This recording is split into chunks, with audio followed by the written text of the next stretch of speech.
Om Shanti. Today in the Murli, Baba is telling that we Brahmin children are even higher than the deities because we are godly children. Deities will be born to deities, but we are born to Baba himself, and Shiv Baba is our parent. So we are higher in status than even deities. And Baba says even deities won't know what you know right now. And we know the three aspects of time and the three worlds. So Trilok and Trikal. We know both these things. So Baba says even the deities won't know that they have come from the soul world. They won't know the subtle region or the soul world. But you know all the three worlds, and you know the past, present and future. And Baba says the deities won't know the past, present and future. If the deities knew that they are going to fall down and become ordinary, that wouldn't be good news for them. So they don't know all that. We know that. So we know all the history and geography, and we are learning from Baba. And Baba says, you are the master knowledgeful at this time. And Baba tells us that the whole world says that God is the bestower of intellect. Buddhivano ki buddhi. And everybody says, give me buddhi to God.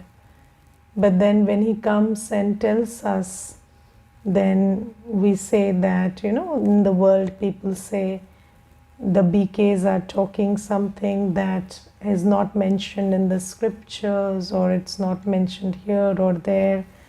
And so where is this new knowledge coming from? And then we tell them it's God telling us, and then they say how that's not possible, so there's something wrong here. But Baba says you always said that when God would come, he would tell you something that you don't know. So I've come here and I'm telling you what the truth about the past, present and future and the three worlds which nobody knows. And it is interesting that Baba says that nobody knows even a quarter of the history. So if you see, so quarter of the history they know, Baba says nobody knows even half of the history totally. And if you look in the world, not more than 2500 years of dated recorded history do we have. And that too also from 2000 years onwards, it is not very regular. So Baba says we don't have the whole of history. And nobody knows that 2500 years ago there was the deity religion, and that Sri Lakshmi Narayan and their 8 dynasties, and then Sri Ram, Sri Sita and 12 pairs of Sri Ram, Sri Sita, they ruled the kingdom of India. They don't know all that.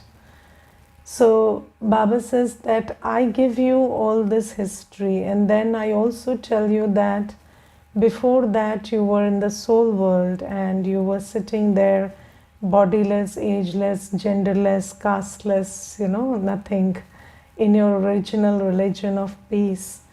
And nobody else tells you all this. And then nobody tells you that time is cyclical and that you're again going to, it's very interesting that everybody knows that after night there will be dawn and then day.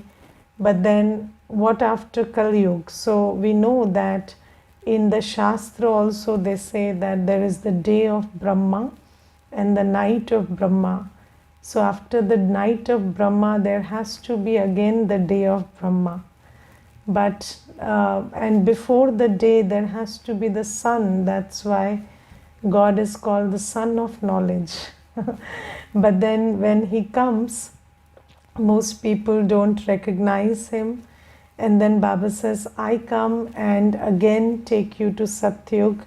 So this cyclical process, most people don't know that there is Satyug, Treta Yug, Dwapar Yug, Kali Yug. And then again there is Baba coming and creating Satyug. So this whole history, this whole cycle, people don't know. So Baba says all this. Now, what I was thinking today is that, you see, it is so important and so powerful to know our history. And you see that, sometimes in the world you understand that you hear things like, this didn't happen in Bharat 500 years back, or this is not our culture, or this is not how we behaved, or this is now not our food habit, and this came from the West, or this came from here and there. And then you suddenly have a sense that this is not who I am. And you can actually see that habit. Even if you are in that habit, you know that this habit has come to me from outside. It is not my original habit. Have you felt that? So if somebody tells you that this cooking style or this culture or this kind of dress we didn't wear in earlier times, but now there is cultural infiltration and then these things have come in. So you realize that this is me and this is not me, and then I have taken that up, but I can give it up because that is not originally me. And Baba tells us that when I teach you history and geography, I give you a sense of who you really are. So when Baba says that in the soul world, I was just a soul, and I am that very soul right now also, and whatever body consciousness has come into me is alien to me. So do you understand that when you see yourself as a soul and when you see yourself in body consciousness, so many sanskars, so many tendencies, so many desires, they appear natural to you which are not actually natural. So let's say when you think of yourself as somebody who has age, yes, do you think so? Age is not a factor of the soul. The soul is ageless. But when you think about yourself, you think about yourself as somebody who has age. Yes, and then you have a gender, so you are either a male or a female. And do you understand that all your desires and your thought processes are very linked to your identity as a man or woman and the age you think you are in? Yes, so when you are young, you think that, when according to the age of the body, you think that I am a 16-year-old, so I need accomplishment, and then as an 18-year-old, I need a partner and I need a friend, and then later on you feel that you need a job. So sometimes, when you are 21, a job is okay if you have it, not have it. But when it is 25 or 26, then a job is a very big need, and then you feel like if you don't have a job, then you are a nobody. And then when you're not married at 26, 27, it's okay. But when it crosses 30, 31, 32, then you are a nobody if you're not married. So all these, you see, all these desires, the desire to have a job, or the urgency to have a job, or the urgency to have a relationship, or the urgency to get married, or the urgency to have a child, they are all linked to our age consciousness, right? And the urgency to be protected, to have somebody who would protect you, or the urgency to be financially stable and have somebody you can protect, that is linked to the gender. So when I think I'm a female and I have reached a certain age, then I feel the urgency to have someone in my life who would protect me. And then if I'm a male, then I feel that there is an urgency that somebody comes into my life who I can protect or I can fend for. So all these things are very related to age and age, gender, and other consciousness.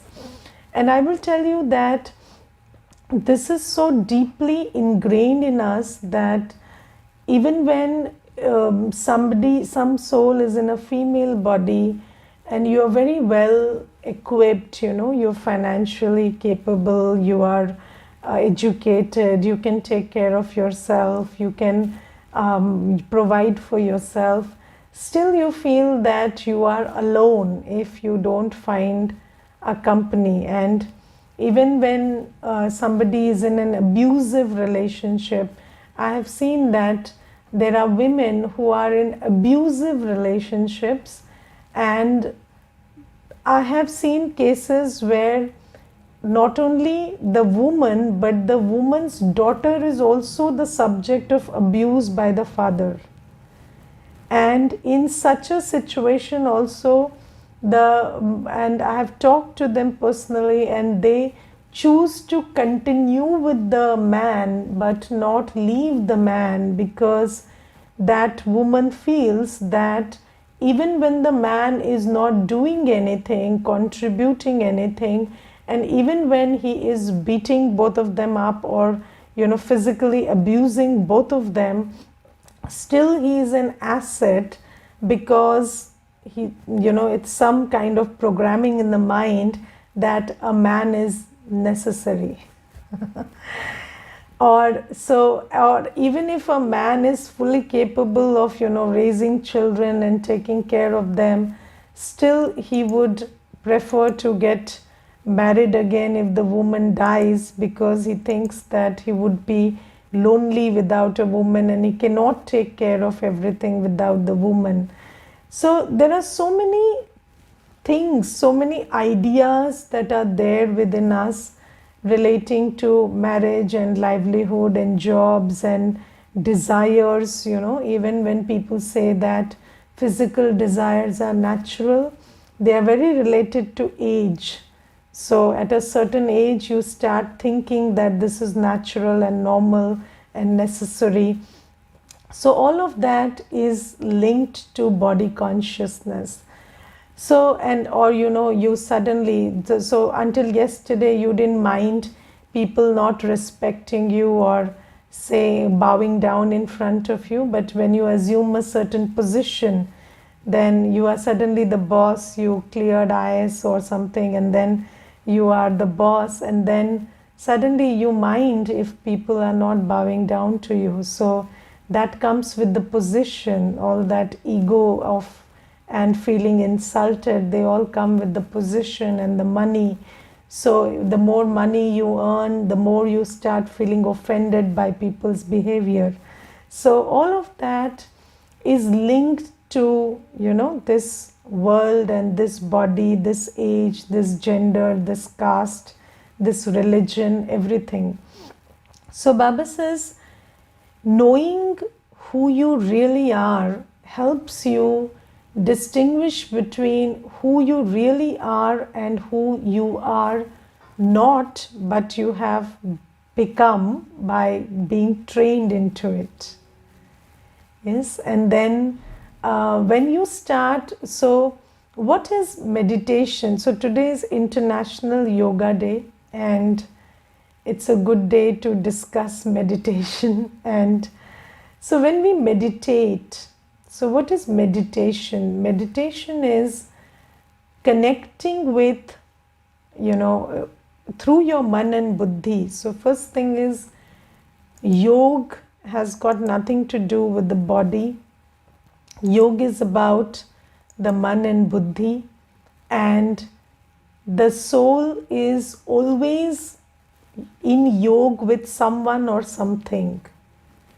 So yoga is not something that we do only when we are sitting consciously, but you're always in yoga with someone or something. That's why we talk about collective consciousness. We talk about, our consciousness affecting the other beings and everything else in the world, because we are all interconnected. So the man and buddhi is always connected to something or the other. If I ask you, where is your yoga right now? So who do you have yoga with? Yes. So if you are having yoga with me right now, then you are listening to the class. And if you don't have yoga with me, then even if I am talking a lot of things, but then nothing enters your inner system, because your yoga is not with me. So you have to have yoga. You always have yoga with someone or something. Now, if your yoga is with what is being cooked in the kitchen for breakfast right now, or what you have to cook after the class, or where you have to go for work after the class, then you can even feel stressed while listening to the class, because that stress becomes part of you. That thought about the work you have to do or the cooking you have to do can become stress, can make you feel stressed at this point of time also. So Baba says, when we talk about yoga, which is to be practiced, so this is something that in Kali Yuga we are always connected with, low consciousness and low energy, low vibration people, places and things. And that's why getting depleted is so natural. Yes, we are always getting constantly depleted, because we are connected with this low vibration all the time, with this Kali Yugi people, places and things all the time. Now, what is the yoga we should aim at, or what is the yoga we should practice consciously? So Baba tells, remember Baba, remember your home, remember your new world, and remember your whole journey in which you were in your perfect stages. And when you have, now Baba says that spin the Swadershan Chakra. So Swadershan Chakra means you were a point of light in the soul world, then a deity in Satyug, then people worshipped you for 2500 years, your images in temples. Now you are the one chosen by Baba, you are a good Brahmin, and then you are going to be an angel.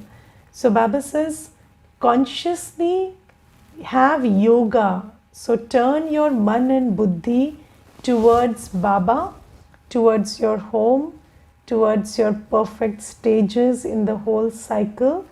And what happens is, by turning your man and buddhi there, you connect yourself with that higher consciousness, and then it becomes part of you. And then your vibrations, your thoughts, your actions here start changing. And then this world starts changing through the effect of those new actions. So this is something that Baba says.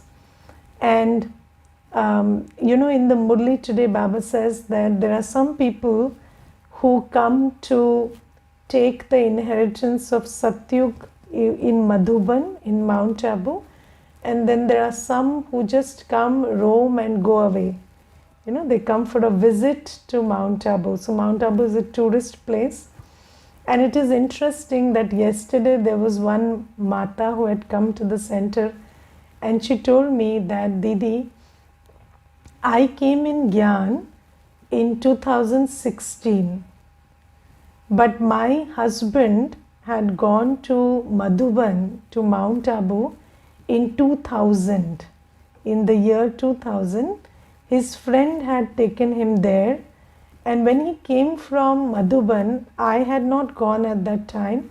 When he came from Madhuban, he told me the amras there was very good, and the food was very good, and there was, the atmosphere was very good, and especially the food. He just kept praising the food. And then she said, I heard the praise of the amras and the food there for 5 years, but he never told me anything else about Madhuban. And you see, Didi, had he told me at that time, I wouldn't have wasted 16 years of my life, and I would have gone there earlier, or gone to a center earlier. And then I told her it's destined that way. But why I'm giving you this example is, you see, Baba says that when I come, I'm giving you, there is the physical palna, there is food, there is silence, there is everything in the center. But then what is the main thing to learn? The main thing to learn is, I am a soul, I have a man and buddhi, and I have the capacity to withdraw my man and buddhi from this old world and take it to places and to Baba where there is high vibration and higher frequency. And by doing that, I would change the world around me, because that vibration will become my vibration, and that will change the world around me. And this is why Baba says, I tell you the truth about, the soul world. I tell you the truth about Satyugi state. I tell you the truth about myself, so that you can, through your buddhi, through your understanding, when it sits in your buddhi, you can connect with me. And this is yoga. And this yoga is going to change the world into heaven. So Baba says you must pay attention to this yoga. And this is why Baba gives us the knowledge about how we are in the soul world. So the more and more you sit in that awareness that I am just a star of light with purity and peace and nothing else. All my desires, all my tendencies, they have been conditioned into me through this body consciousness. Yes. So I remember that there was this sister, and she told me that my mother-in-law is very cruel. And I asked her, why do you say that? So she said, she doesn't allow us any freedom. And I said, why? So she said that, in my neighborhood, everybody wears suit, salwar kameez. All married women wear salwar kameez. But my mother-in-law doesn't allow that, and I have to always wear a sari. So I said, apart from that, anything else? So she said, nothing. So the only thing that the mother-in-law says is, don't wear a salwar kameez, wear a sari. But that's why she's the villain of life. Why? Because everybody around you does that. Now I asked her another question. I said, if you were in a village and everybody around you was wearing a sari, and so was that okay there? So she said, yes, that was okay there.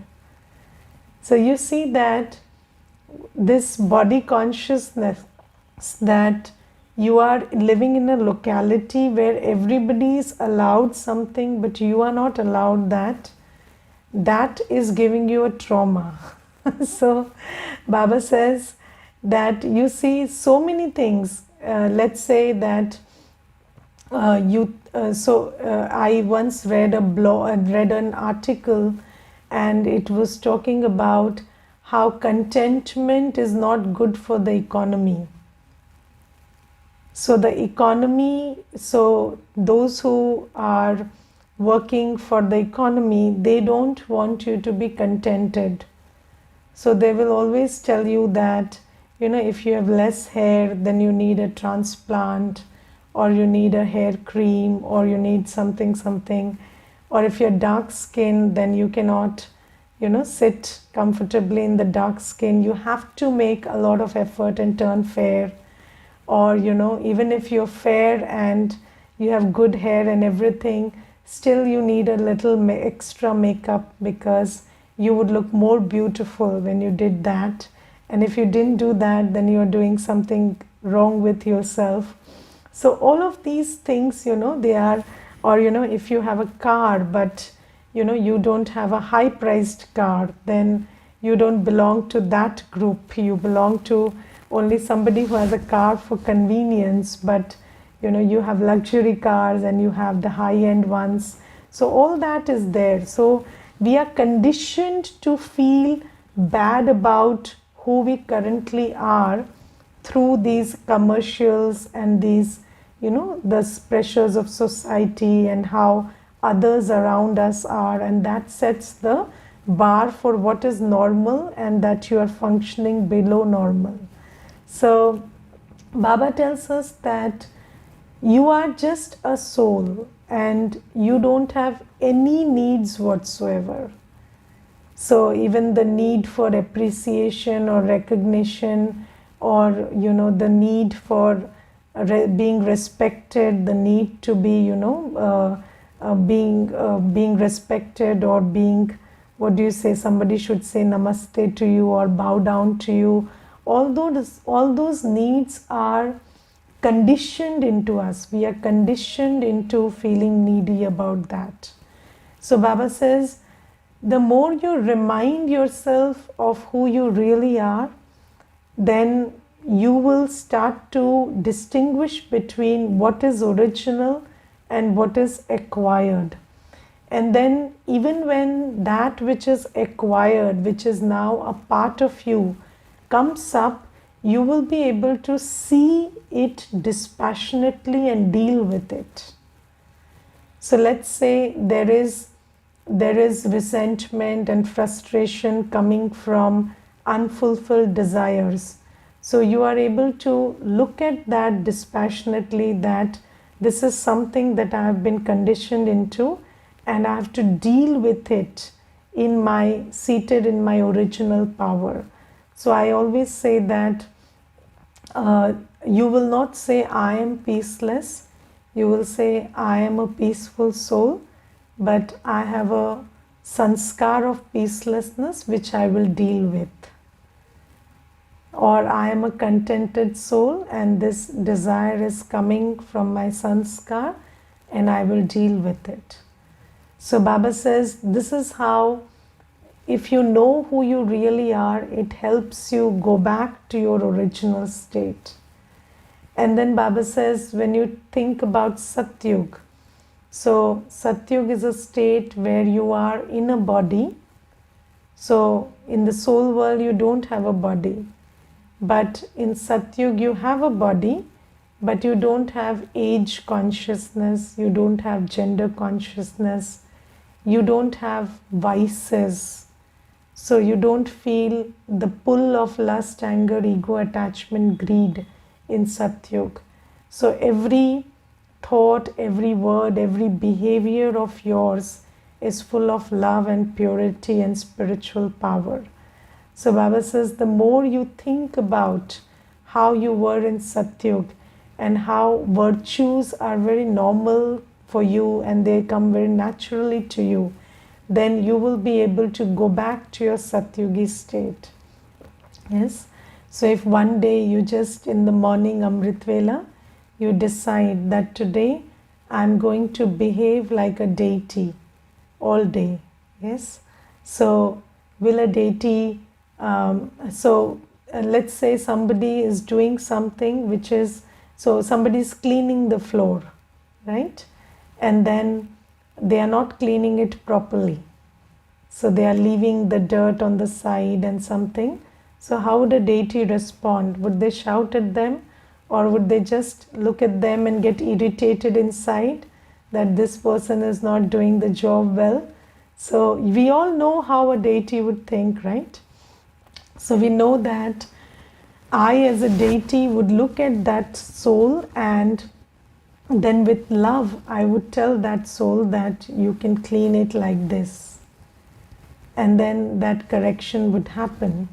So Baba says that when you think about your deity state, then it helps you to design a strategy, come up with a strategy where you can do everything, be in relationships, do work, everything, but your devilish sanskars don't show up. So this is why Baba says this is the only time when you ascend, when you can, go up in your stage. From Satyug to Kaliyug, you only descend, because this is the only time when you have access to the knowledge of higher states. And when you know better, you can do better. So you know you were better than this at this time, because Baba tells us that. And what did the world tell us? The world told us, the scientists told us that you were a monkey and you have done much better than that. So don't try to do any better. You are already doing very well. So that's why we are all being very complacent about who we are, and we are falling gradually every day. So the scientist community has told us you've already come a long way from being a monkey to a human. Don't aspire much more. This is the maximum you can get at. But Baba tells us that no, you were a soul completely stable in your Swadharam, in the soul world, and then you were a deity. So you still have that potential inside you. It's there in your memory. The more you think about it, you can access it. And then Baba tells us that you have the ability to give, because your pictures have been, being worshipped by everybody for 2500 years, and people have received solace from your pictures. So if they can receive solace from your pictures, can't you give everybody peace and solace right now? So when you think about that worship-worthy deity who sits in the temple and looks at every visitor, every onlooker with detachment. So have you seen a deity's picture getting angry when somebody says that, you have not helped me? So have you seen people go to temples and they scold the deities also? So they say, you have not been helpful and you have not helped me in the right time. And does the deity stop smiling at that? No. So your pictures don't stop smiling. Then why do you stop smiling if somebody has a complaint from you? So the thing is, you see, if somebody comes and has a complaint from you, that means that they are coming having a complaint, but they also have the hope that you are going to make it right. That's why they're coming and giving their complaint to you. So you don't look at the complaint, you look at the hope with which they have come, and you give them what they need. Yes, so, and sometimes people come and they tell us that we are not doing good work. They come in the center and they tell us that. So I ask them, did you come this long way to tell me this? So then we start talking and they ultimately tell me that they want peace. So you must understand that everybody is seeking what you are having and what you are capable of giving. So never look at what they are saying. Look at that soul as somebody who has come to Baba's door, you know. When they come to you, they have come to Baba's door. And then they should leave full-handed. They shouldn't go empty-handed. So Baba says, when you start thinking about yourself as a worship-worthy deity, then the sanskars of giving and serving would emerge inside you. And then Baba says Brahmin. And I think, you know, when I think about Brahma Baba, because we have to follow Brahma Baba, and Brahma Baba is the template for who we want to become.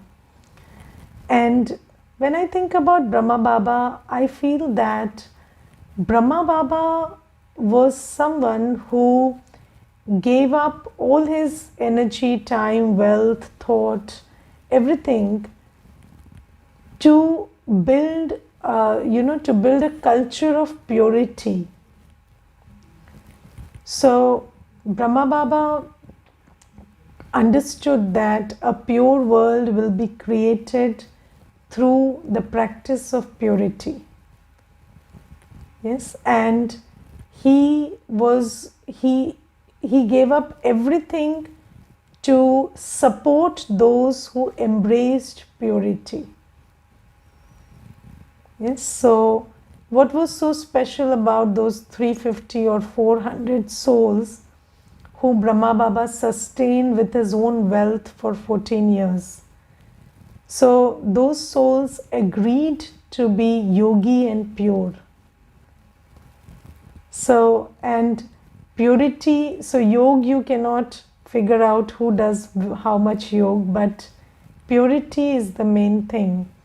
So Baba understood that purity is important, and the souls who agree to practice purity and, you know, make an effort to be pure, they have to be supported, because it is purity that will change the world.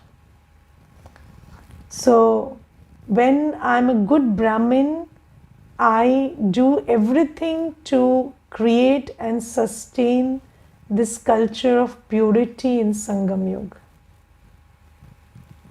Yes, I understand the importance of purity, and you know that before, so there are many people who have realized that purity can work wonders. Gandhiji also said that if everybody became celibate, then India would become free from the British rule. Do you know this? So Gandhiji had also figured this out, that purity has great power. But he didn't have the power to profess this, you know, or propose this, because he knew that people wouldn't be nice and favoring if he said that. So only God has the power to pass this ordinance of purity. And that's why Shiv Baba comes, and Brahma Baba had the you know, strength, the guts to be Shiv Baba's instrument, who stood as the front runner and fought for, you know, not fought literally, but, you know, through his yoga power with Shiv Baba, he established this culture of purity. And practicing purity became a choice, became a norm. So Baba says that as a Brahmin, you understand the importance of purity, the importance of a pure life, the importance of a yogi life. And this is Brahmin consciousness. So in the world, people think that being viceless or being pure is impossible. But when you start thinking about yourself as the mouth-born creation of Shiv Baba, who Shiv Baba created through Brahma Baba, then you know that you have the power to be pure and yogi, and create a pure world. So I'm not an ordinary soul, I'm a Brahman. I am Shiv Baba's creation through Brahma Baba. So I can embrace purity and create a pure world. That's the spirit, that's the sense and strength that you get by practicing the consciousness that I am a Brahmin. So, and then there is the angel. So Baba says that, I am telling you your whole cycle. I'm telling you, and Baba tells us that every cycle you've been a Brahmin. Every cycle you've been a deity, a worship worthy soul. You are a soul. So when you just connect with these stages and then you look at yourself as Baba's child, the master ocean in everything, then this yoga will not only change you, not only make you realize who you are, but this yoga will also reinstate the glory of Bharat. Okay, so Baba talks about this today, and Baba says nobody knows who you were or where you came from, but you are the ones who know this, and you're the only ones who can ascend. Everybody else only descends because they don't know better than themselves. But you know all your good states, you know all your high states. So by connecting to them, you can again go back to your stage of ascension. Okay, Om Shanti.